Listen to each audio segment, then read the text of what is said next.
Has adopted Agenda 2063 as a vision of where Africa should be after 50 years. The vision will be like a campus guiding the member states of the AU to work to ensure an integrated, united and prosperous Africa as a single United States.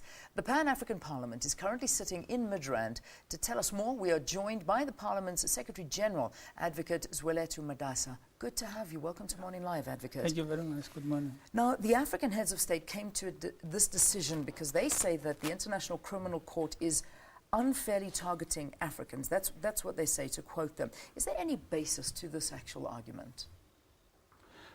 Well, it's a very vexing issue. I think evidentially, most people who have been taken there have been Africans. I think that's a fact. Whether they're being targeted, I think that is what is under discussion. But the question that has been raised is why other instances in other continents that involve violence against people are not taken to the ICC. So the debate revolves around that issue. Yeah. I mean, if one has a look at this and say that something like this does come in terms of holding water, and African leaders decided that they have their own African court, do they have what it takes to apply punitive measures against one another? I think it's a matter of once the heads of states agree to build up the African Court on Justice on Human Rights, once they sign to it, once they ratify it, then there is no reason to doubt that court will be effective. But we cannot surmise on that because it has not yet been put into place.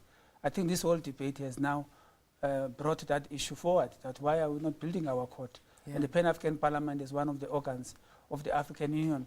Actually, together with the court, we have been advocating that this court must be put in place. Okay. Let's talk Africa 2063. What is the vision? In a nutshell, how do you vision that the African states will be? I think you have summarized it yourself in your introduction. Yeah. It's about integration and the future United States of Africa. But it's not being imposed. It is at a development stage. What the heads of states are saying that all Africans in all their formations, state and non-state actors, let us debate how do we see the African Union in the next 50 years. A United States of what kind? Federation, unitary, confederation, or based on regions? Do we remain the way we are? Yeah. Is that feasible? Is it good for us? So that's where the debate is. Even the Pan-African Parliament is putting its own discussion and proposal on that issue. Yeah.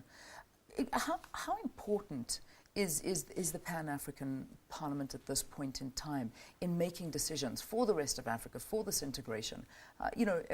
How important are these sittings and these decisions that are taken? Well, we don't make decisions. We are a deliberative and a consultative body, and we advise the African Union structures, the policy organs, the ambassadors, the ministers of foreign affairs, and the assembly itself. The Pan-African Parliament is crucial. Imagine if this process of integration were to revolve based on states, on heads of governments. Without the people involvement, it would be tragic. So it's about the people-centered integration of the African Union. So the Pan-African Parliament role is to make sure that the voices of the people are heard in this process of integration. Yeah.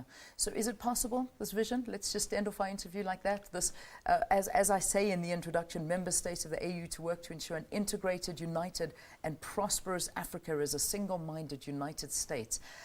Is it a pipe dream or is this a reality? It is a very big reality, especially given there are sufficient external pressures in any case, even if we didn't want to actually do it. I think there is sufficient evidence and pressure to do it. But more than that, it is essential for our coexistence and survival. All right, let's leave it there. Thank you so much for joining us and for clearing up a couple of issues as well.